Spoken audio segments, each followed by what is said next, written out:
வந்துட்டேன். இன்னொரு காப்பியை கொடுங்க. பட்டிமன்ற உலகின் ஆசானாகவும் எங்கள் அன்பு அண்ணனாகவும் திகழ்ந்து கொண்டிருக்கிற அன்பிற்கினிய நடுவர் அவர்களே, 2 அணிகளையும் சார்ந்த அறிஞர் பெருமக்களே, தமிழ்நாட்டிலேயே அதிகமான சாகித்ய அகாடமியை பெற்றிருக்கிற நெல்லை மண்ணை சார்ந்த என் அன்பு சகோதர சகோதரிகளே, ஒரு ஊருக்கு 2 நிறைய வாங்கியிருக்கிறாங்க. மதிப்பிற்குரிய மாவட்ட ஆட்சியர் அவர்களே, நிகழ்வுகளை ஒருங்கிணைத்துக் கொண்டிருக்கிற தோழர் நாரும்புநாதன் அவர்களே, உங்கள் அத்துணை பேருக்கும் என்னுடைய பணிவான வணக்கங்களை கனிவோடு தெரிவித்துக் கொள்கிறேன். உண்மையிலே நீங்க சொன்ன மாதிரி ராஜ்குமார் சார் பொங்கிட்டார். அவர் மேடையில பொங்குறதுக்கு பதிலாக கொஞ்சம் சோறு பொங்கி இருந்தாருன்னா சாப்பிட்டாது போயிருக்கலாம். சும்மா பொங்கி இருக்கிற ஆளுகளை தூங்க விட்டுருக்காரு. கூட்டம் பசியோட போகுது. பசியோட போயிட்டா பரவாயில்ல, இங்கேயே தூங்கிட்டாங்கன்னா என்ன செய்வீங்க நீங்க? ஒண்ணும் செய்ய முடியாது. இவரே எழுப்ப முடியலையே, எல்லாரையும் எப்படி எழுப்புறது? அது நீங்க முயற்சி பண்ணுங்க. ஆமா, நீங்க தூங்க வைப்பீங்க, நாங்க வந்து முயற்சி பண்ணணும். நல்லா இருக்கு. பாடச்சுமை ஏன் ஏறியது என்று தெரிகிறதா? 10 நிமிடத்துக்கு இந்த பாடு என்றால் 45 நிமிஷம் இந்த மனுஷன் டெய்லி பாடம் எடுத்தா பாடச்சுமை ஏறுமா ஏறாதா? பக்கத்து வீட்டுல இருக்கவர் தூங்குவார். பாடம் மண்டையில் ஏற வேண்டும், முதுகிலே சுமையாக ஏறினால் இப்படித்தான் இருக்கணும். ஒரு பேசுன பேச்சுக்கெல்லாம் அவருக்கு ஒரு சாகித்ய அகாடமி கொடுக்கணும். உண்மையிலே பேச்சு துறைக்குன்னு ஒரு சாகித்ய அகாடமி ஆரம்பிச்சு ராஜ்குமார் சாருக்கு கொடுக்கணும். இதுவரை வாங்கினதெல்லாம் தப்பா போயிட்டு அவங்களாம் எழுத்துக்கு தானே வாங்கியிருக்கிறாங்க. அவர் நான் கேட்கிறேன், பிள்ளைகளுக்கு பாடச்சுமை பாடச்சுமை பாடச்சுமைன்னு சொன்னாரு. இங்க இத்தனை பெற்றோர்கள் பிள்ளைகளை எல்லாம் கூட்டு வந்திருக்கிறாங்க பாருங்க, நிறைய பேர் குழந்தைகளை கூட்டு வந்திருக்கிறாங்க. நான் ஒரு அம்மாட்ட கேட்டேன், ஏங்க இவ்வளவு இருட்டு நேரம் சாயந்தரம் ஆயிடுச்சு, பிள்ளைங்களை ஏன் இங்க கூட்டு வந்திருக்கிறீங்க அப்படின்னு கேட்டதுக்கு அவங்க சொன்னாங்க, இங்க இருக்கிற ஒரு 1 மணி நேரம் 2 மணி நேரமாவது மொபைல் போன் நோண்டாம இருப்பாங்கிறதுக்காகத்தான் இங்க இழுத்துட்டு வந்திருக்கோம் நாங்க. இதுல என்ன நேரமும் பிள்ளைங்க படிச்சு, இந்த பிள்ளைகள்லாம் எந்த நாட்டுல இருக்குன்னு எனக்கும் தெரியலங்க. இவர் சொன்ன பிள்ளைங்க பூரா எந்த நாட்டுல இருக்காங்கன்னு எனக்கு தெரியவே தெரியல. ராஜபாளையத்துல பஸ் ஸ்டாப்ல மட்டும் உட்காந்து படிச்சுட்டு இருந்தாங்க. உங்க பையன் தான். நிறைய பிள்ளைங்க, என் பிள்ளை உட்பட நிறைய பிள்ளைங்க நீங்க இந்த மாசத்துல இருந்து பாருங்க, பஸ் ஸ்டாப்ல உட்காந்து படிப்பாங்க, பஸ்ல போகும்போது படிப்பாங்க, கிரவுண்ட்ல உட்காந்து படிப்பாங்க, லைப்ரரி பீரியட்ல படிப்பாங்க. ஏன் 10 மாசமும் படிக்கவே கிடையாது. மார்ச்ல எக்ஸாம், 10 மாசமும் உட்காந்து மொபைல் பார்த்துட்டு டிவி பார்த்துட்டு பொழுதையெல்லாம் வீணாக்கி விட்டு கடைசி மாசத்துலதான் நம்ம பிள்ளைகள் படித்து கொண்டிருக்கிறார்கள் என்பதை தயவு செய்து ஆசிரியராக இருக்கக்கூடிய நீங்கள் மறந்து விடக்கூடாது, நீங்கள் தூங்கி விடக்கூடாது. அதான் ரொம்ப முக்கியம். நான் என்ன ஒண்ணும் இல்லைங்க, இன்னைக்கு கேட்கறேங்க, நாளைக்கு நம்ம பிள்ளைங்களுக்கு லீவ் விட்டுருவோம். நம்ம மாவட்ட ஆட்சியர் ஐயா இருக்கிறாங்க, ஒரு பேச்சுக்கு தான் லைவா போயிட்டு இருக்குமா, வரமாட்டாங்க.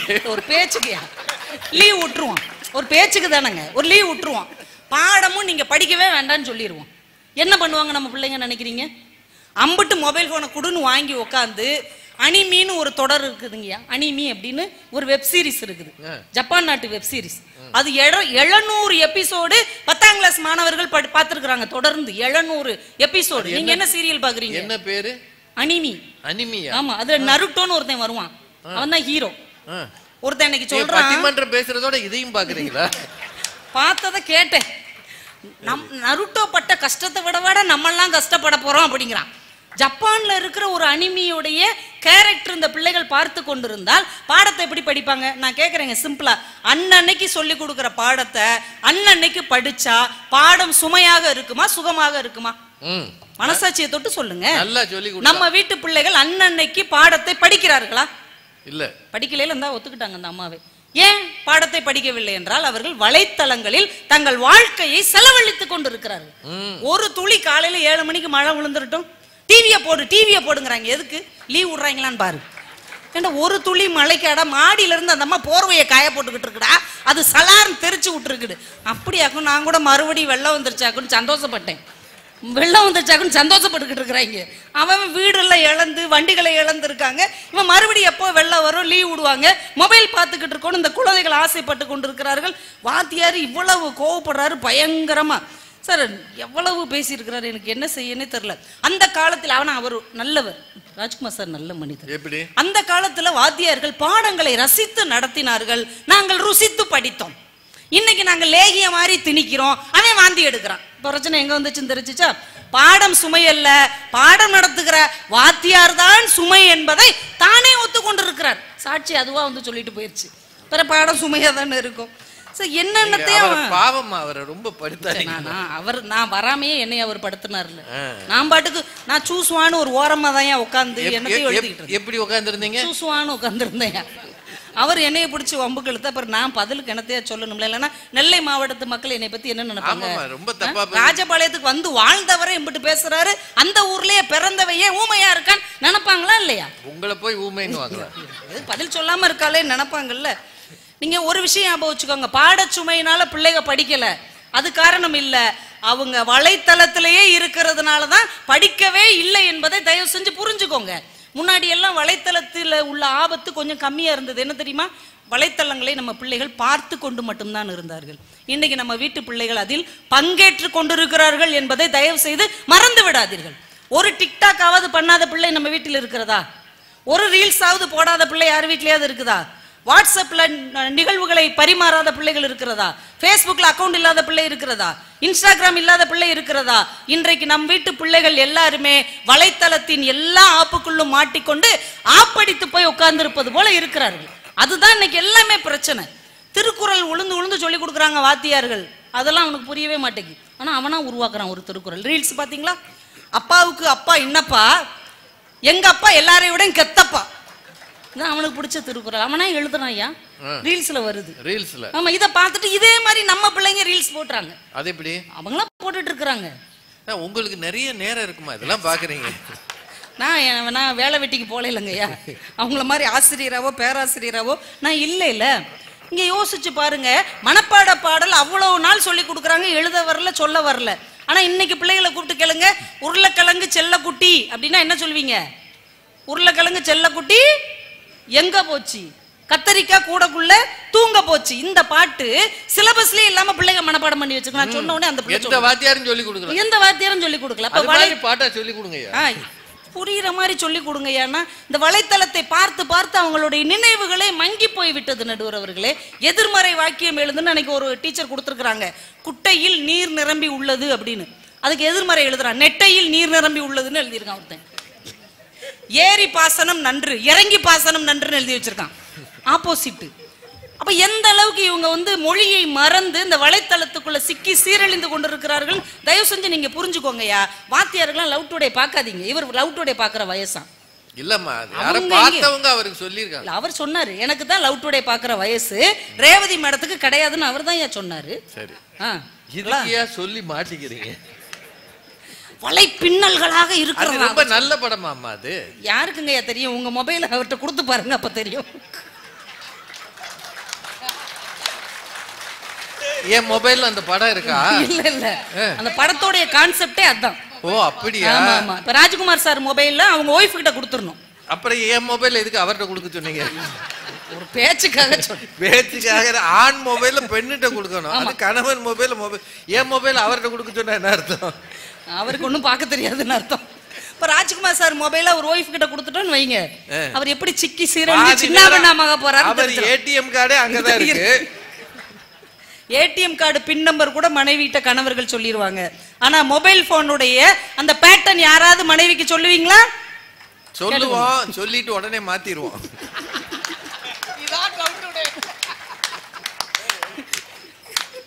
இது லவ் டுமாரோவில் இருக்கு. உங்களுக்கு ஒண்ணு தெரிஞ்சா எங்களுக்கு ஒண்ணு தெரியுமில்ல. இல்ல, எல்லா பிள்ளைகளும் மொபைல் போனை வைத்து கொண்டு லிங்க் வச்சு QR கோடு வச்சு பாக்குறாங்களாம். எங்க வியூஸ் ஒண்ணு இருக்கும்ல, நீங்க வலைத்தளங்கள்ல அந்த QR கோடை வச்சு பிள்ளைங்க எவ்வளவு வியூஸ் பார்த்துருக்குறாங்க, வலைத்தளங்களில் எவ்வளவு நேரம் பார்த்துருக்காங்கன்னு நீங்க பார்த்துட்டீங்கனாலே உங்களுடைய சாயம் வெளுத்து போயிடும். அதுவும் பிள்ளைகளும் அதையே பார்த்துக்கிட்டு இருக்காங்களாம். ஒரு மாசத்துக்கு முன்னாடி கரூர்ல 3 பிள்ளைங்க கிளம்பி கொரியாவுக்கு போயிருக்காங்க. எதுக்கு தெரியுமா? ப்ராஜெக்ட் செய்யறதுக்கு. கொரியாவுக்கு போறதுக்கு ட்ரை பண்ணிருக்காங்க. விசாகப்பட்டினம் வரைக்கும் எங்கேயோ போயிட்டு 14,000 ரூபாய் பணத்தை கொண்டுட்டு போயிட்டு இறங்கியிருக்காங்க. எதுக்குமா இங்க வந்து அப்படின்னா, ராஜ்குமார் என்று ஒரு ஆசிரியர் இருக்கிறார், அவர் தான் எங்களை நாடு நாடாக சென்று ப்ராஜெக்ட் செய்ய சொன்னார் அப்படின்னு இருக்காங்க. PTSன்னு ஒருத்தங்க வர்றாங்க யூடியூப்ல, அந்த பசங்க இசை நிகழ்ச்சி நடத்துறாங்க. அந்த இசை நிகழ்ச்சிக்கு, கொரியால இருக்கிற இசை நிகழ்ச்சிக்கு கரூர்கார பிள்ளைங்க கிளம்பி போகுது என்றால் இது பாடத்திட்டங்களின் சுமையால் வந்ததா, வலைத்தளங்களுக்கு அடிமையாகி போன காரணத்தால் வந்ததா என்பதை நீங்கள் தான் சொல்ல வேண்டும். எவ்வளவு பயங்கரமா ஒருத்தர் தான் கை தட்டுறாரு. அவர் வீட்டுல யாரோ BTS பார்ப்பாங்க போல. நம்ம இளம் வயதில் சிறுவர் மலர் படிச்சோங்கய்யா, பார்வதி சித்திர கதைகள்னு ஒண்ணு படிச்சோம். இந்த அம்புலி மாமான்னு ஒண்ணு படிச்சது ஞாபகம் இருக்கா? அதுல ஒரு ஓவியம் இருக்கும் தெரியுமா? விக்ரமாதித்யன் அந்த வேதாளத்தை தோல்ல சுமந்துக்கிட்டு போற ஓவியம். யாராலையும் வாழ்நாள் முழுக்க மறக்க முடியாத ஒரு ஓவியம் இருக்கிறது என்றால் அது அந்த அம்புலி மாமாவில் வரக்கூடிய விக்ரமாதித்தன் வேதாளம் ஓவியம் நம்ம மனசுல இன்னும் தொங்கிக் கொண்டே இருக்கிறதா இல்லையா? ஆனா நம்ம பிள்ளைகளிடம் இது மாதிரி ஏதாவது ஒரு நினைவு இருக்கிறதா? பூந்தளிர்னு ஒரு புத்தகம் வரும், அதுல சின்ன சின்ன கதைகளா இருக்கும். இரும்பு கை மாயாவி யாராவது மறக்க முடியுமா? ஆனா அவங்க எல்லாருமே இன்னைக்கு வலைத்தளங்கள்ல தான் பிள்ளைகள் அவங்களுடைய கேரக்டர்களை, கதாநாயகன்களை தேடிக்கொண்டே இருக்கிறார்கள். ஒரு முழிச்சுக்கிட்டு பிள்ளைகள்லாம் கிளாஸ்ல வந்து தூங்குறாங்களா? ஏன் தூங்குறான்? நைட்டு முழுக்க போர்வைக்குள்ள உட்காந்து மொபைல் பார்த்துக்கிட்டு இருக்கான். போர்வைக்குள்ள மட்டும் குறிப்பிட்ட இடத்துல செவ்வகமா லைட் எரியுது. என்னடா இப்படி நம்ம வீட்டுல ஒரு லைட் செட்டிங்கே கிடையாதுன்னு பார்த்தா அவன் உள்ள கடந்து பார்த்துக்கிட்டு இருக்கான். செவ்வகமா எரியாதுமா, நீளமா பெருசா. இப்படி செவ்வகமா நீளமா மொபைல் போன் சைஸியா? ஓ, ரொம்ப நீளமா. சின்ன செவ்வகமா இருந்தது பழைய நீல செவ்வகம். அப்படி பாத்துக்கங்க, என் போன்ல அப்படிதான் இருக்கு. வயசானவங்களோட போன் அப்படித்தாயா இருக்கும். ஆமா, இவங்க இப்பதான் எல்கேஜி படிக்கிறாங்க. ஆமா, இவரே லவ் டுடே பார்க்கும்போது நாங்க எல்கேஜி படிக்க கூடாதா? அதை உட்கார்ந்து அந்த வெளிச்சத்தில் தங்கள் வாழ்க்கையின் இருட்டையில் மூழ்கி கொண்டிருக்கிறார்கள் சொன்னா பயங்கரமா பேசிக்கிட்டு இருக்கிறாரு. ஐயா 2-3 விஷயம் மட்டும் நான் சொல்லி முடிச்சிடுறேங்கய்யா. இப்ப 2 விஷயம் நடந்ததுங்க இந்த 2 வாரத்துக்குள்ள, இந்த ஜனவரி பிப்ரவரிக்குள்ள ஒரு 2 விஷயம் நடந்தது. ஐநா சபை என்ன பண்றாங்க, ஒவ்வொரு வருஷமும் ஜனவரி 24 இருக்கு இல்லையா, அதை சர்வதேச கல்வி தினமா கொண்டாடுறாங்க. ஒவ்வொரு வருஷமும் ஐநா சபை கொண்டாடுறாங்க. இந்த வருஷம் அதுக்கு ஒவ்வொரு தீம் வைப்பாங்கல்ல, கருப்பொருள். இந்த ஆண்டின் கருப்பொருள் என்ன அப்படின்னா, வெறுப்பு பிரச்சாரத்திற்கு எதிராக கல்வியும் ஆசிரியர்களும் அப்படின்னு டாபிக் கொடுத்துருக்குறாங்க. நிறைய குழந்தைகள், மாணவர்கள் இன்றைக்கு அதிக அளவில் ஃபேஸ்புக், இன்ஸ்டாகிராம், ட்விட்டர் மாதிரி விஷயங்களில் பங்கு பெறுகிறார்கள். அதுல ஏதாவது ஒரு விவாதத்தை வைத்து பெரியவர்கள் சண்டை போட்டுக் கொள்வதை தாங்களும் உள்வாங்கிக் கொண்டு அதை வகுப்பறையில் ஜாதியாக, மதமாக, சினிமாவாக, அரசியலாக பிள்ளைகள் பிரதிபலித்துக் கொண்டிருக்கிறார்கள். இவர்கள் ஆபத்தை நோக்கி போய்க் கொண்டிருக்கிறார்கள். ஆசிரியர்களை கொஞ்சம் கவனம் செலுத்துங்கள் என்று சொல்லியிருக்கிறாங்க. இதுக்கு நீங்க கைதட்டலாம். இதுதான் இந்த வருஷத்தினுடைய கருப்பொருள். நாம ஃபேஸ்புக்கில் சண்டை போட்டது போக, தெருக்குழாயில சண்டை போட்டது போக, இன்னைக்கு பிள்ளைங்க தனக்கு சம்பந்தமே இல்லாத கருத்துக்களை வலைத்தளங்களில் திணித்து கொண்டிருக்கிறார்கள். இதை எப்படியாவது காப்பாத்துங்க, இது குழந்தைகளின் அறிவை கீழ்மட்டத்துக்கு கொண்டு வந்துரும்னு ஐநா சபை வலியுறுத்துற அளவுக்கு இருக்கு. இன்னொன்னு, இந்த பிப்ரவரி தொடக்கத்துல அமெரிக்கால சான் பிரான்சிஸ்கோல ஒரு செனட் சபை ஒரு மீட்டிங் நடத்தினாங்க. சமூக வலைத்தளங்களால் பாதிக்கப்பட்ட பிள்ளைகளின் பெற்றோர்கள். அதுக்கு எதிர்க்க யார் யார் தெரியுமா? நம்ம ஃபேஸ்புக், இன்ஸ்டாகிராம் ஓனரு மார்க் ஷக்கர்பர்க், அவரு, பிறகு இந்த மிட்டா, நிறைய இருக்குது இல்லையா நம்ம வலைத்தளங்களில் இருக்கக்கூடிய ரீல்ஸு, ஸ்னாப் சாட்டு, இதோடைய ஓனர்கள்லாம் இந்த பக்கம் உட்காந்துருக்குறாங்க. அவங்க பெற்றோர்கள்ட்ட பேசுங்க, இவங்கள்ட்ட என்ன பிரச்சனையோ சொல்லுங்கன்னு. ஒவ்வொரு பெற்றோர்களும் எழுந்து நின்று, இந்த கொரோனா காலத்தில் இந்த மொபைல் போனை பிள்ளைங்க கையில கொடுத்தோம். அமெரிக்க பெற்றோர்கள், நம்மளை விட்டுருங்க, அமெரிக்க பெற்றோர்கள் சொல்றாங்க, கொரோனா காலத்துல படிப்பாங்க இல்ல நல்ல விஷயங்களை கத்துக்குவாங்கன்னு அந்த மொபைல் போன் அந்த பிள்ளைங்கள்ட்ட கொடுத்தோம். ஆனால் நிறைய பிள்ளைகள் அதுல தேவையில்லாத வலைத்தளங்களுக்குள் சிக்கி பாலியல் தொந்தரவுக்கு ஆளாகி இருக்கிறார்கள். நிறைய பிள்ளைங்க தற்கொலை செய்து கொண்டார்கள். நிறைய பிள்ளைங்க ரம்மி விளையாண்டு பணத்தை இழந்திருக்கிறார்கள். அவர்கள் மன உளைச்சலுக்கு ஆளாகி வாழ்க்கையை தொலைத்து விட்டார்கள் என்று அவங்களுக்கு முன்னாடி கண்ணீர் வடித்து அழுதிருக்கிறார்கள். இதுல ஹைலைட் என்ன தெரியுமா? நம்ம மார்க் ஷக்கர்பர்க் எந்திரிச்சு நின்று அவங்கள கையெடுத்து கும்பிட்டு, நான் மிகப்பெரிய தவறை செய்து விட்டேன், உங்களுடைய நிலைமை இனிமே யாருக்கும் வரக்கூடாது, தயவு செய்து என்னை மன்னித்து விடுங்கள் என்று அந்த ஃபேஸ்புக்குடைய ஓனர் மன்னிப்பு கேட்டிருக்கிறார். என்றால் எந்த அளவுக்கு நம்ம பிள்ளைகளுடைய வாழ்க்கையை இந்த வலைத்தளம் ஆக்கிரமித்து இருக்கிறது என்பதை நீங்கள் புரிந்து. மன்னிப்பு கேட்டார், ஆனா ஃபேஸ்புக் அது இருக்குது, அப்படியே தான் இருக்குது. ஏன் நம்ம பிள்ளைங்க அதுக்குள்ளே போய்கிட்டு இருக்காங்கல்ல. கோயம்புத்தூர்ல ஒரு வாத்தியார் கவுன்சிலிங் பண்ணவர், நம்ம ஐயா மாதிரி, அவர் சொல்லியிருக்கிறாரு, இந்த வடிவேலு படத்துல வரும் இல்லையா, அது மாதிரி ஒருத்தரை தள்ளி பந்தாடி ஒரு விளையாட்டு விளையாடி ரீல்ஸ் விளையாட்டுருக்கான். அப்படி தொடங்கி அது குத்துச்சண்டையில முடிஞ்சு ஒருத்தன் மண்டையை உடைச்சிருக்கான். எல்லாம் 7th படிக்கிற பிள்ளைங்க. 7ஆம் வகுப்பு மாணவர்கள் இந்த அளவுக்கு மோசமா போவாங்கன்னு நான் நினைத்து கூட பார்க்கவில்லை என்று அவர் வேதனைப்பட்டிருக்கிறார். நடுவர் அவர்களை, நம் வீட்டு பிள்ளைகளுக்கு லேப்டாப்பை கரெக்டா மடிச்சு வைக்க தெரிகிறது, ஆனால் தூங்கி எழுந்த போர்வையை மடித்து வைக்க வேண்டும் என்பது யாருக்கும் தெரியும். அதுக்கு தான் நீங்க இருக்கீங்களா அப்படின்றான் அவன். மொபைல் போன்ல யாரு கூட எல்லாம் சேட் பண்ணோங்கிறத கம்ப்ளீட்டா கிளீன் பண்ண தெரிகிறது. சாப்பிட்ட தட்டை கிளீன் பண்ணணும் என்பது யாருக்கும் தெரியவில்லை. மொபைல்ல இருக்கிற ஆப்ல இருந்து ட்ரெயின் டிக்கெட் புக் பண்ண தெரிகிறது. எதிரே யாராவது வந்தா புன்னகை செய்ய வேண்டும் என்கின்ற அடிப்படை கூட தெரியவில்லை. ஒரு பீஸாவை ஆர்டர் பண்ணி மொபைல் மூலமா வாங்க தருகிறது. அம்மாவோ அப்பாவோ ஒரு டம்ளர் தண்ணி கொண்டு வாடான்னா அதை தரக்கூட அவர்களுக்குள் இதயத்தில் ஈரமில்லை என்றால் அந்த அளவுக்கு வலைத்தளம் அவர்களை இறுக்கி பிடித்து இழுத்திருக்கிறது. ஒரு காலத்தில் வலைத்தளத்தை பார்த்து கொண்டிருந்த பிள்ளைகள் இன்றைக்கு பங்கேற்கிற அளவுக்கு ஆகியிருக்கிறார்கள். இன்னும் மோசமாக அடிமையாவதற்குள் வலைத்தளங்களில் இருந்து அவர்களை மீட்டெடுக்க இந்த புத்தக வாசிப்பை அவர்கள் கையில் கொடுக்க வேண்டும் என்று சொல்லி வாய்ப்புக்கு நன்றி கூறி விடைபெறுகிறேன். நன்றி, வணக்கம். தம்பி நல்லா தூங்கினவரே முடிச்சிட்டாரு. அவர் மட்டும் இல்லை, கூட்டத்தில் தூங்கினவரே எழுப்பிட்டாங்க. பாவம், அவர் கஷ்டம் அவருக்கு. இங்க தூக்கம் வந்து விட்டால் தலையணை தேவையில்லைன்னு சொல்லுவாங்க. நல்ல தூக்கம் அவங்களெல்லாம் பார்க்கும்போது நமக்கு சந்தோஷமா இருக்கு. ஏன்னா நமக்கு நைட்லேயே வரமாட்டேங்குது. ராத்திரி போய் படுத்தா தூக்கம் வரமாட்டேங்குது. கண்ட கனவும் வருது, கண்ட நினைவும் வருது. ஒரு மனுஷன் நிம்மதியா இருந்தா தான் தூக்கம் வரும். நிம்மதியா தூங்குறவங்களை பார்க்கும்போது வருத்தப்படாதீங்க, சந்தோஷப்படணும். என்னங்க அது உண்மைதானுங்க? 4 பேரும் ரொம்ப நல்லா பேசியிருக்கிறாங்க. நான் யாரை பாராட்டுறது? இவ்வளவு பெரிய நிகழ்ச்சியை ஏற்பாடு செய்து தொடர்ந்து இந்த நிகழ்ச்சிக்காக உழைக்கிற மாவட்ட நிர்வாகத்தை பாராட்டுவதா, பப்பாசியை பாராட்டுவதா, இதற்காக ஓடியாடி உழைக்கிற நாரும்பூநாதன் மாதிரி அறிஞர்களை பாராட்டுவதா, இல்ல அசந்து இருந்தாலும் உட்கார்ந்தே இருப்போம்னு உட்கார்ந்து இருக்கிற உங்களை பாராட்டுவதா? பொருணை அப்படின்ற அந்த சொல் இருக்கு இல்லையா, அதுவே ஒரு வரலாற்று சிறப்பு மிக்க சொல். இலக்கியங்களிலே பேசப்பட்ட சொல். கம்பன்ல இந்த சொல் இருக்கு. ரொம்ப முன்னாடி பொன் திணிந்த புனல் பெருகும் பொருணை என்னும் திரு நதி. இது நாட விட்ட படலத்துல சுக்ரீவன் சொல்வார் வானரர்களுக்கு. நீங்க தெற்க போனீங்கன்னா அகத்தியர் இருப்பாரு, பொதிகை மலை இருக்கும். அந்த அகத்திய மலையே அங்கதான் அவர் நிரந்தரமா இருப்பாரு. அதை வலம் வந்து வணங்கி விட்டு மேலே போங்கள். அப்போ புனலில் பொன் கலந்த தாமிரபரணி பொருணை என்னும் நதி இருக்கும். அதை கடந்து போனால் யானைக்கன்றுகள் உலாவுகிற மகேந்திர மலை இருக்கும். அந்த மலையை தாண்டி போனா கடல் இருக்கும்னு கம்பன் பூகோளத்தை காட்டி இருக்கிறான். அதிலேயே இந்த பொருணை இருக்கிறது.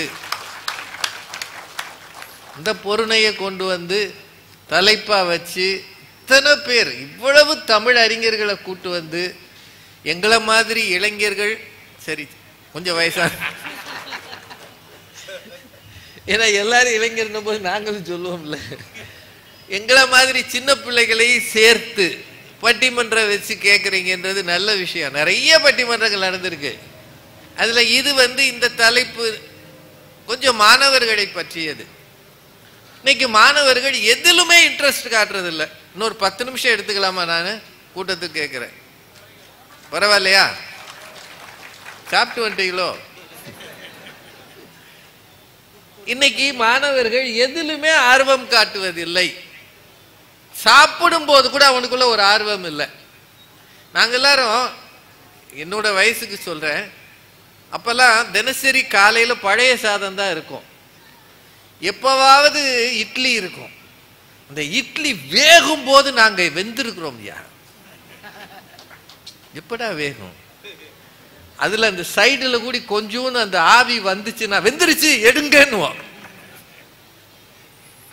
நான்லாம் சட்னி அரைக்கிறது அந்த கல்லுல தானே அரைக்கணும். கொண்டாங்க கொண்டாங்க, நான் அரைச்சி தர்றேன்.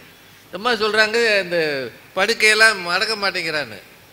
நாங்க அவ்வளவு வேலை பார்த்துருக்குறோம். காரணம் அந்த இட்லியை சாப்பிடணும்ன்ற ஆர்வம். யா நீங்க உங்க பயல்களுக்கு இட்லின்னு சொல்லுங்க அப்படின்றான். இன்னைக்குமா?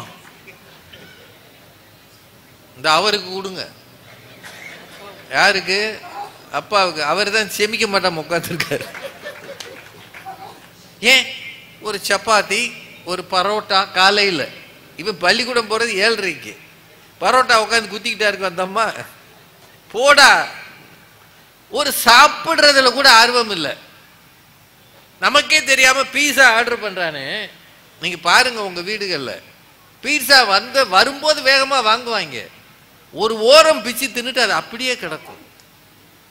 நமக்கும் அது திங்க வராது.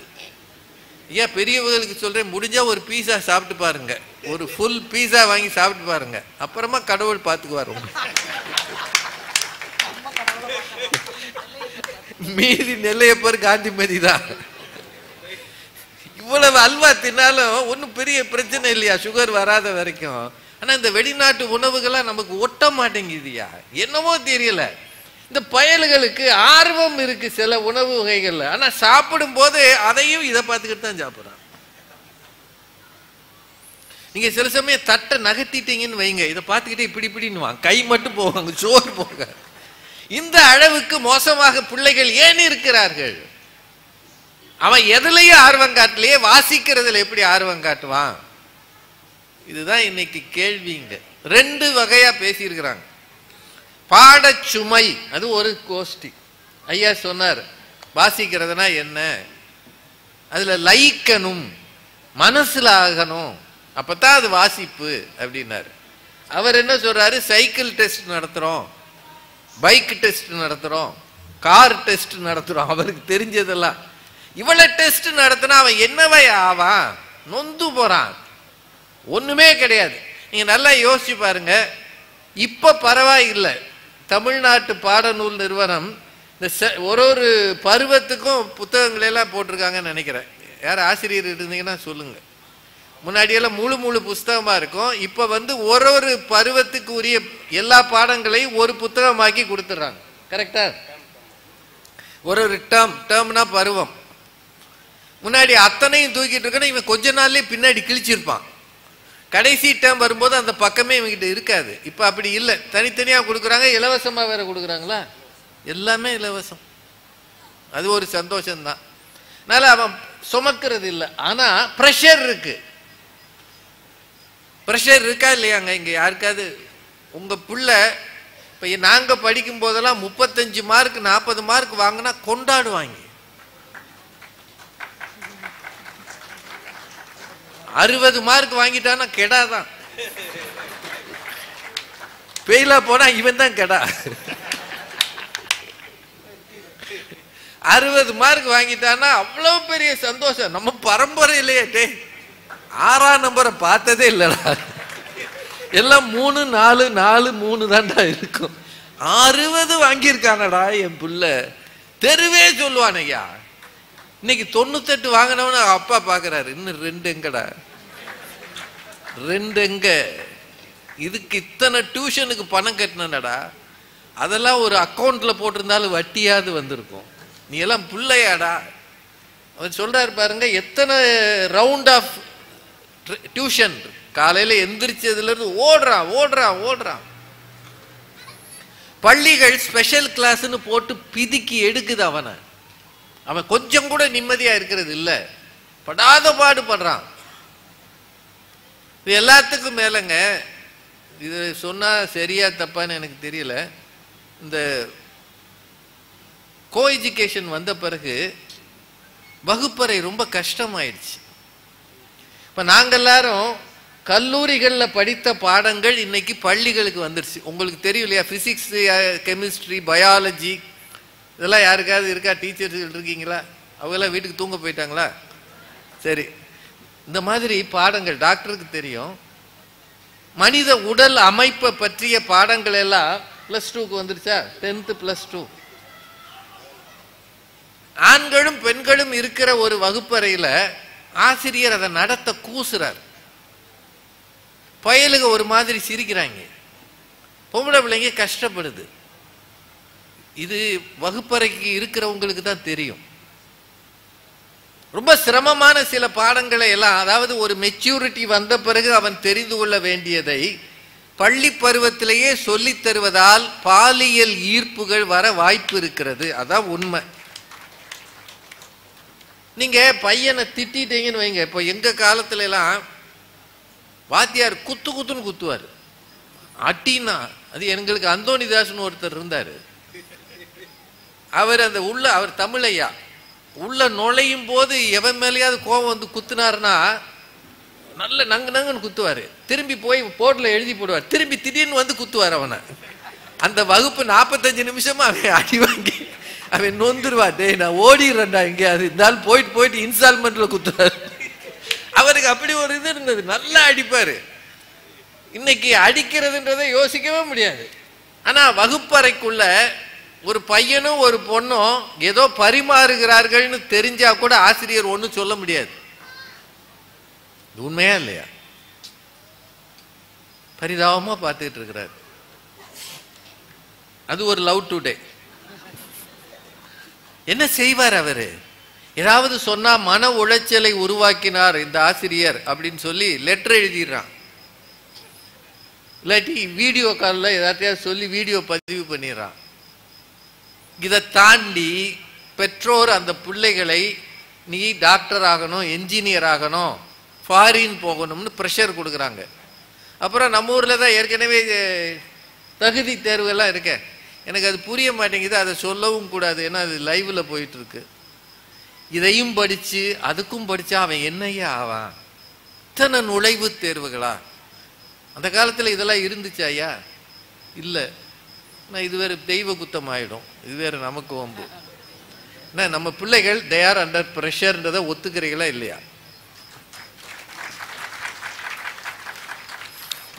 இதுல கெட்டு போனது மொழி பாடம் தான். ராஜ்குமார் ஒரு நல்ல செய்தி சொன்னார்.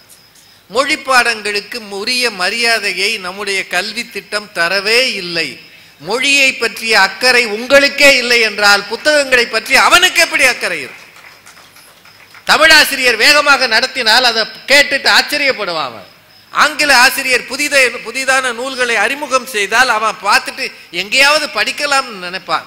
மொழி பாடங்கள் அவசியம் இல்லை, அதுல என்ன மார்க் வாங்கினாலும் பாஸ் ஆனா போதும்ன்ற நிலை வந்த பிறகு வாசிக்கிற பழக்கம் எப்படி வரும்? இது உண்மை, இது உண்மை உண்மை. இன்னொரு விஷயம், வெக்கேஷன் வந்தா தாத்தா வீட்டுக்கு போவான், எங்கேயாவது போவான். இப்ப வெக்கேஷன் வந்தா சம்மர் கேம்ப். சென்னையிலாம் குதிரை ஏற்றத்தில் கொண்டு வரானே, இவன் என்னையா போய் ஈட்டி எடுத்து குத்த போறானா? அவங்களுக்கு பிடிச்சிருக்கு. ஸ்விம்மிங் போறாங்க, குதிரை ஏற்றம், ஆர்ச்சரி. அவன் நாளைக்கு ஒலிம்பிக் போக போறான், வாய்ப்பு இருக்கு. என்னென்னவோ சொல்லி கொடுக்குறாங்க. ஆனா நான் அமெரிக்கா நாட்டில் பார்த்த விஷயம், லீவு விட்டா அந்த ஊர்ல ஒவ்வொரு மாணவனுக்கும் ஒரு புத்தகத்தை கொடுத்து லீவு முடிந்து வந்த பிறகு வகுப்பறையில் அதை பேச வேண்டும் என்று சொல்கிறார்கள் என்பதை நான் கண்கூடாக பார்த்திருக்கிறேன். இதை விட முக்கியம், அங்கெல்லாம் சின்ன வயதிலேயே, அதாவது 5வது 6வதுலேயே பிள்ளைகளை சுயமாக எழுத சொல்லுகிறார்கள். சின்ன சின்ன புத்தகங்கள் எழுத சொல்லுகிறார்கள், கதைகளை எழுத சொல்லுகிறார்கள், தோணுனதை எழுத சொல்றாங்க. அதை அந்த பள்ளிக்கூடத்தில் கொண்டு வந்து எல்லாரும் முன்னாடியும் வாசிக்க சொல்கிறார்கள். சிறு வயதிலேயே எழுத்தாளன் ஆவதற்கான உத்திகளை அவர்கள் கற்றுத்தருகிறார்கள். இது உண்மை. நம்ம ஊர் கல்வி திட்டம், நீ என்ன ஆக போற? 200க்கு 200, தமிழ்ல 100க்கு 100 போடுறாங்க ஐயா. அவன் ஒரு இச்சு ஒரு இந்து கூடவா போடாம தப்பு இல்லாம எழுதியிருப்பான். நீங்க யோசிச்சு பாருங்க, இங்கிலீஷ்ல கூட எழுதிடலாமையா? ஏன்னா எப்படியாவது கிராமர்லாம் நான் வாங்கியிருக்கேன், நான்லாம் நிறைய மார்க் வாங்கியிருக்கேன். நான் வாங்கின காலம் எப்போ?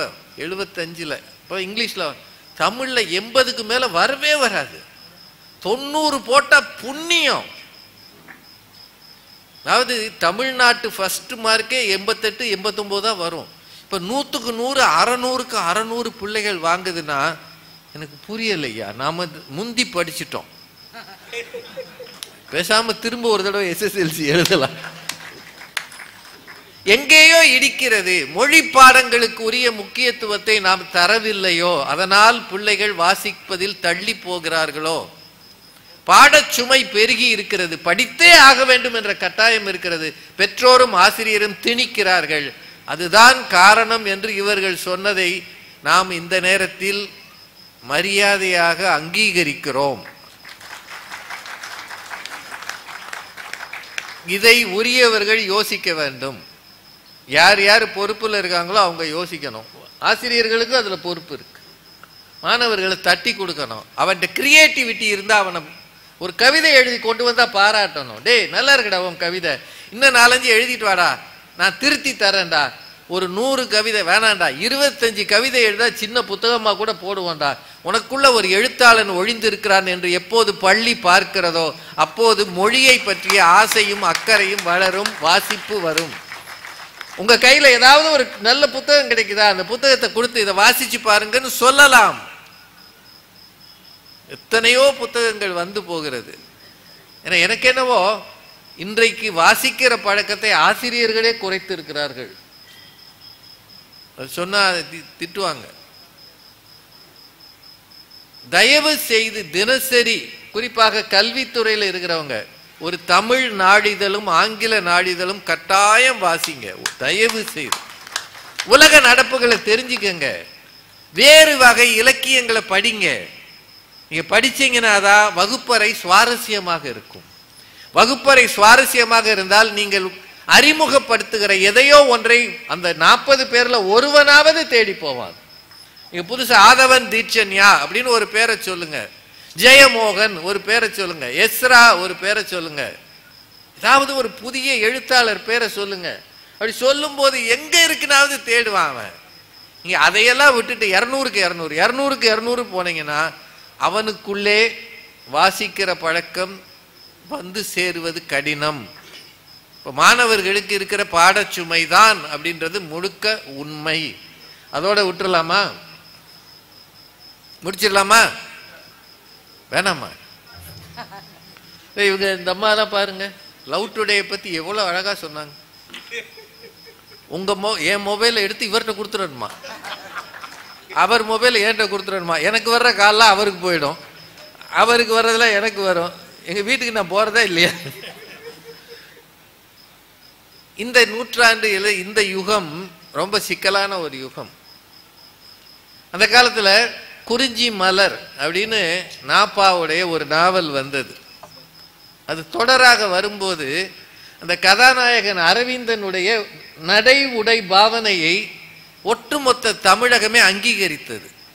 அரவிந்தன் கால்களில் அழுக்கு இருக்கக்கூடாது, வேஷ்டி கணுக்காலுக்கு கீழே இறங்கி இருக்கும், எந்த நேரமும் பாதங்களை சுத்தமாக வைத்துக் கொள்ளுகிற ஒரு ஹீரோ அவன்.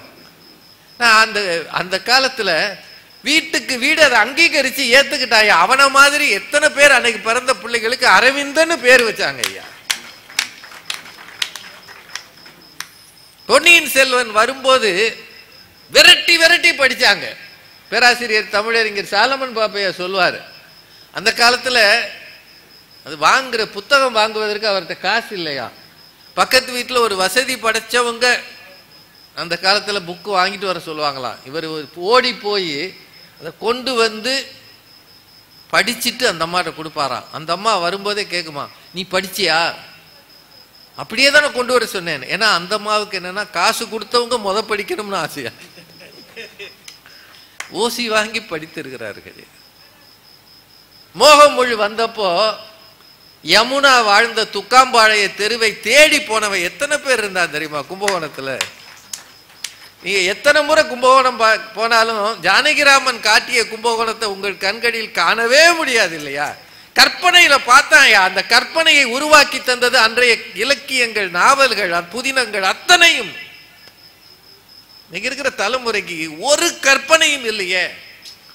அவன் எதை பத்தி யோசிக்கிறது இல்லை. இப்போ பொன்னியின் செல்வன்ல வந்தியத்தேவனா நம்ம கார்த்திக் வர்ற வரைக்கும் நம்ம கனவுல இருந்த வந்தியத்தேவன் வேற ஆள் தானே இருந்தானா இல்லையாங்க? குந்தவை வேற ஆள் தானே, நந்தினி வேற ஆள் தானே, ஆதித்ய கரிகாலன் வேற ஆள் தானே இருந்தானா இல்லையாங்க?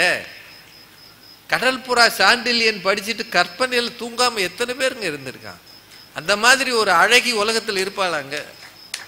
அதுல தாங்க இருப்பா யவன ராணி.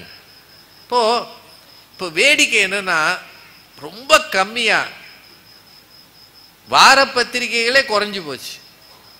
மிகச்சிறந்த பத்திரிகையா இருந்த கல்கியே நின்று போச்சு, அது ஆன்லைன் ஆயிடுச்சு. இந்த பத்திரிகைகளை தேடினீங்கன்னா அதிலும் தொடர்கள் மிக குறைந்து விட்டன. தொடர்கள், கதைகள், நாவல்கள் இருப்பதே இல்லை. இப்போ ஏதோ நீரதிகாரம் ஒன்று வெண்ணிலா அவங்க எழுதினது வந்தது, அதுக்கு முன்னாடி வேள்பாரி வந்தது, இறையுதிர் காடு வந்தது, மற்றபடி எல்லாமே குறைஞ்சு போச்சு. இந்த சூழலுக்கு என்ன காரணம்னு தேடினீங்கன்னா இதை கண்டுபிடிச்சிடலாம். ஒன்னே ஒண்ணுதான் காரணம். புத்தகம் இருந்த இடத்தை இது ஆக்கிரமித்து இருக்கிறது.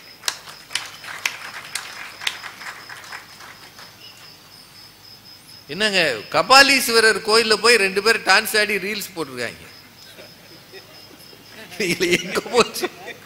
கபாலீஸ்வரர் கோயிலுக்குள்ள போய் 2 பேர் ஆடி இப்ப போலீஸ் கேஸ் ஆயிருக்கு. அவங்க இப்ப எங்களை மன்னிச்சிருக்கன்றாங்க. இளைஞர்கள் எந்த நேரமும் ரீல்ஸ், எந்த நேரமும் பெண்களா இருந்தா டிக்டாக். அதுவும் இப்ப புதுசா ஒரு பழக்கம் வந்திருக்கு. பெண்களுக்கு நம்ம ஊர்ல இதை எப்படி சொல்றது, கணவனை கிறுக்கன் மாதிரியே ஆக்கி இந்த பட்டிமன்றங்கள்ல வர்ற ஜோக்குகள் எல்லாம் அவன் பேர்ல சொல்லி அவனை பரிதாபமா ஒரு போஸ்ட் கொடுத்து அதுக்கு ஒரு மியூசிக் கொடுத்து இதை அவங்க போட்டுறாங்க ரீல்ஸா. அது லட்சம் பேர் பாக்குறானையா. இங்க ஒரு ஆள் தேவாரம் திருவாசகம் பேசினா 10,000 பேர் பாக்குறான். இது என்ன நாகரிகம்? கணவனுக்கும் மனைவிக்கும் இருக்கிற அந்தரங்கமான வாழ்க்கையை வெளியரங்கமாக ஆக்குகிற ஒரு பரிதாப காலத்தில் நாம் வாழ்ந்து கொண்டு இருக்கிறோம். ரொம்ப கஷ்டம். அவங்க 2 பேரும் பேசுற டயலாக்லாம் பார்த்தா இன்னும் நான் ரொம்ப கம்மியா சொல்றேன், இன்னும் மோசமா இருக்கு. ரீல்ஸு, வாட்ஸ்அப் சேட்டிங், இதுல இந்த பிள்ளைகள் போய் மாட்டிக்கொள்கிறார்கள் அப்படின்றது உண்மையா இல்லையா? உண்மையா இல்லையா? இப்போ வயதுல பெரியவங்களே இதுல சிக்கினா வெளியில வர்றது கஷ்டம். ஐயா, உங்க போன் ஸ்மார்ட் போனா இருந்தா நீங்க என்ன செய்யறீங்கன்னு அது வாட்ச் பண்ணிக்கிட்டே இருக்கு. அது உங்களுக்கு தெரியும்ல. இந்த பழைய காலத்து நோக்கியா போன் இருக்கே, அது பிரச்சனையே இல்லாது. நம்ம வீட்டு பெருசுக மாதிரி உட்கார சொன்ன இடத்துல உட்காந்துருக்கும். பையில போட்டா நீன்னு ஒரு சவுண்டு கொடுத்துட்டு பேசாம இருக்கும். ஆனா இந்த ஸ்மார்ட் போன் இருக்கு இல்லையா, நீங்க ஒரு ஹோட்டலுக்கு போனீங்கன்னா இந்த ஹோட்டலை ரேட் பண்ணுன்னு அது வருதியாது. நம்ம இன்னும் சாப்பிடவே இல்லை. இப்ப நீங்க ஒரு ஹோட்டலுக்கு போறீங்கன்னு வைங்க, யூ ரேட் திஸ் ஹோட்டல்னு வருது. நான் இந்த ஹோட்டலுக்கு வந்தேன்னு உனக்கு எப்படி தெரியும்? என் வீட்டுக்காரமாவுக்கே தெரியாது. அதுக்குள்ள அதுல இருந்து வருது, you rate this hotel 4 star 3 ஸ்டார்னு போடுது. அப்படின்னா நம்முடைய ஒவ்வொரு மூவ்மெண்ட்டையும் கடவுள் கண்காணிக்கிறானோ இல்லையோ இந்த கைபேசி கண்காணிக்கிறது. நீங்க வேணா சும்மா போட்டு பாருங்களேன், உங்க ஃப்ரெண்டுக்கு பெங்களூர் போகணும் அப்படின்னு அல்லது போன்ல பேசிட்டு வைங்க, ஒரு நிமிஷத்துல கூகுள்ல இருந்து பெங்களூர்ல எங்க தங்கலாம், அங்க என்னென்ன பார்க்கலாம்னு அட்வர்டைஸ்மெண்டா வருது. ஏய், நான் அவங்கிட்ட தானே சொன்னேன், உங்ககிட்ட எப்ப சொன்னேன்? இப்படியெல்லாம் சொல்ல முடியாதியா. நம்மை விட ஸ்மார்ட்டாக இந்த ஸ்மார்ட் போன் இருக்கிறது. இதில் நாமே சிக்கிக்கொள்வோம் என்றால் சின்ன குழந்தைகள் என்ன ஆவார்கள்? ரொம்ப சிக்கிக்கிறாங்க. அவங்க ஒன்று சொன்னாங்க இல்லையா, 14 வயசு பிள்ளைங்க கொரியன் சீரியல் தான் ஏன் பார்க்குறாங்க. இப்போ நம்ம ஊர் சீரியல்லாம் பார்க்குற ஆளுகள்லாம் 40 வயசு 50 வயசுக்கு மேலே தான். நம்ம சீரியல் பார்த்தா அவன் சிரிக்கிறான், இவெல்லாம் திருத்தவே மாட்டான்றான். இப்போ நீ என்னடா பார்ப்பேன்னா கொரியன் சீரியல் தான். இந்தியாவை வச்சு தான் கொரியன் சீரியலே ஓடிக்கிட்டு இருக்கு பயங்கரமா. அமெரிக்காலையும் பார்க்குறான், இந்தியும் பார்க்குறான்.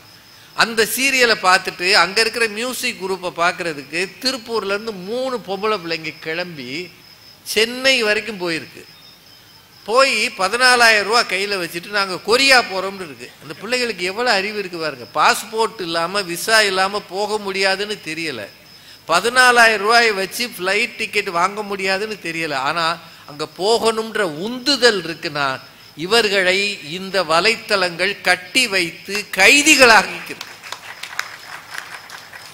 இந்த வேகத்தில் ஒரு புஸ்தகம் வாங்கி வாசிக்கணும்னு ஒரு புள்ள போயிருக்கா? எனக்கு என்னவோ இதெல்லாம் பார்க்கும்போது பயமா இருக்கு. முகம் தெரியாத மனிதர்களிடம் தங்கள் உருவங்களை பதிவு செய்கிறார்கள். சில நேரம் ஆடையை குறைச்சிட்டு கூட பதிவு செய்கிறாங்க. அதனால் இங்கே இருக்கிற பெரியவங்களுக்கு தயவா சொல்கிறேன், ஓரளவு வயது ஒரு +2 வரைக்கும் இருக்கிற பிள்ளைகள் வருகிற வரை ரொம்ப சொஃபிஸ்டிகேட்டட் மொபைல் ஃபோன்லாம் வாங்கி தராதிங்க. வாங்கி கொடுத்துட்டீங்கன்னா கடவுள் கண்காணிப்பார். ஏன்னா நீங்க அந்த மொபைலை வாங்கி கொடுத்துட்டு அந்த பிள்ளைகளை கண்காணிக்க முடியாம கஷ்டப்படுறீங்க. அவன் காதுல வச்சு பேசுறான் ஐயா, பக்கத்திலேயே தான் உட்காந்துருக்கான். அவன் என்ன பேசுறான்னு யாருக்குமே தெரியாது. யா யா ஓ அப்படின்றான். அவங்க அப்பா பக்கத்துல என்னடா உடனே ஆஃப் பண்ணிடுறான். மாப்பிள்ளை அப்புறம் பேசுறேன்றான். அது மாப்பிள்ளையா இல்ல பொண்ணா யாருக்கு தெரியும்? நீங்க அவன் கிட்ட போய் கேட்டு பாருங்களேன், என்னடா அப்படின்னா என்ன, யாரு கூட பேசுனா, யாரு கூட பேசல, நீங்க யாரு கூட பேசுறீங்கன்னு நான் கேட்டேனா, ஒரு மரியாதை இல்லாம ஏன்பா இப்படி இருக்கீங்க, இன்டீசென்ட் அப்படின்றான். போன் வாங்கி கொடுத்தது பில்லு கட்டுறது நானு, என்னன்னு கேட்டா இன்டீசென்ட்ன்றான். அப்போ இந்த பிள்ளைகளை கண்காணிக்க என்ன வழி? கொஞ்சம் சுயமாக சிந்திக்கிற ஒரு ஏஜ் வர்ற வரைக்கும் தயவாக சொல்றேன், அவங்க கையில மொபைல ஸ்மார்ட் போனை கொடுத்து கெடுத்துறாதீங்க. 2 விஷயம் பிள்ளைகளை கெடுக்கும். ஒன்று, அந்த வயதுல 14-15 வயதுல 2 வீலர் வாங்கி கொடுக்கறது. 2வது மொபைல் போன் வாங்கி கொடுக்கறது. 2மே பிள்ளைகளுக்கு இடைஞ்சல். இவ்வளவு அவர்களை திசை திருப்புகிற இந்த வலைத்தளங்கள், இல்லை ரம்மி விளையாடுறான் ஐயா அவன் போய் ஆன்லைன்ல, அதை வேற தடை பண்ணுங்கன்னா அதை பண்ண மாட்டேன்னு வேற சொல்றாங்க. அது அதோட புத்திசாலித்தனமான விளையாட்டாமே. அதையே தெருவில் விளையாடுனா கூட்டு போயிடறாங்க. ஆன்லைன்ல விளையாடுனா பிரச்சனையே இல்லையா, தெருவில் ஒரு 6 பேர் உட்காந்து மாப்பிள்ளை வா அப்படின்னா உடனே பின்னாடி ஆள் வந்து தள்ளிட்டு போகுது. நமக்கு புரியலை, நம்ம அளவுக்கு அது விவரம் பத்தலைன்னு வைங்களேன். அதனால ஒரே ஒரு விஷயம்தான், உங்கள் பிள்ளைகள் வாசிக்கணும்ன்ற ஆசை இருந்தா முதல்ல நீங்க வாசிங்க.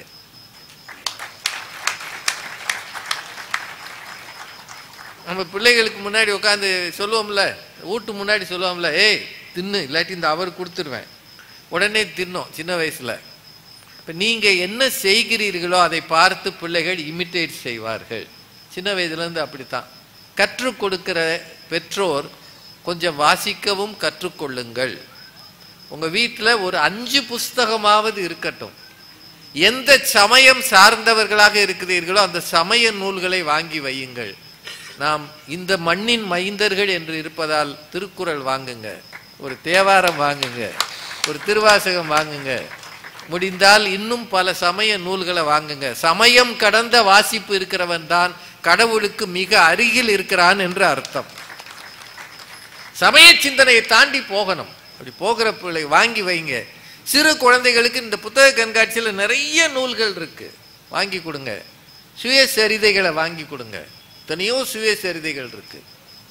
இதெல்லாம் வாங்கி கொடுத்து நீங்களும் வாசிக்க ஆரம்பித்தால் பிள்ளைகள் வாசிப்பார்கள்.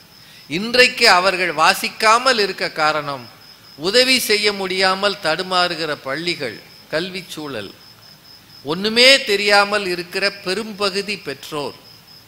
இது எல்லாவற்றிலிருந்து தப்பித்து வலைத்தளங்களில் சிக்கி இருக்கிற பிள்ளைகள் தான் வாசிக்க முடியாமல் தடுமாறுகிறார்கள். எனக்கு என்னவோ பாடச்சுமை என் காலத்திலேயும் தான் இருந்தது, எங்க அப்பா காலத்திலேயும் தான் இருந்தது, இன்னும் 10 வருஷம் கழிச்சும் இருக்கும். அந்தந்த காலத்துக்கு அந்த பிள்ளைகள் தயாராகி விடுவார்கள். ஆனால் இந்த சிக்கல் இந்த தலைமுறை சந்திக்கிறது 2000வது ஆண்டுக்கு பிறகு வந்தது. அதுக்கு முன்னாடி இவ்வளவு இல்லையா? அவன் அமைதியா உட்காந்து ஒரு பாட்டு கேட்கறது இல்லை, அமைதியா ஒரு இடத்துல போய் அதை பார்த்து ரசிக்கிறது இல்லை. இந்த தாமிரபரணியின் கிளை நதியான சிற்றாறு தானே குற்றாலமா வருது இல்லையா? குற்றாலத்தில் குளிக்க போனா அங்கேயும் செல்ஃபி எடுக்கிறானே தவிர ஒரு போய் குளிக்கிறது இல்லை, அரை ட்ரெஸ்ல செல்ஃபி எடுக்கிறான். எல்லாம் மாத்தணும்னா இதை கையில் இருந்து அகற்றி ஒரு நாளில் சில மணி நேரங்களை மொபைல் இல்லாமல் இருக்க சொல்லி கொடுத்து அவன் கையில் ஒரு புத்தகத்தை கொடுக்கிற குடும்பம் இருந்தால் ஒருவேளை அவர்களுக்குள் வாசிக்கிற ஆர்வம் வரும், வர வேண்டும். அதற்குத்தான் இந்த புத்தக கண்காட்சி, புத்தக திருவிழா என்று சொல்லி இன்றைய மாணவர்கள் வாசிக்கும் திறன் பழக்கம் குறைவதற்கு பெரிதும் காரணம் சமூக வலைத்தளங்களே. இதை சமூகம்தான் திருத்த வேண்டும். சமூகம் சில கட்டுப்பாடுகளை விதிக்க வேண்டும். எல்லாருக்கும் எல்லாம் என்பது பொருளாதாரத்தில் இருக்கலாம், ஆனால் இதில் இருப்பது தவறு. மற்ற நாடுகளில் எல்லாம் சைல்டு லாக் அப்படின்னு வச்சிருக்கிறாங்க. இந்த ஊர்ல எந்த லாக்கும் கிடையாது. அதனால அதெல்லாம் வந்தால் நல்லது என்று சொல்லி இவ்வளவு நேரம் இருந்த உங்கள் ஒவ்வொருவரது திருவடிகளையும் வணங்கி மிக குறிப்பாக நம்முடைய மாவட்ட ஆட்சியருக்கு நன்றி சொல்லி விடைபெறுகிறேன். நன்றி, வணக்கம்.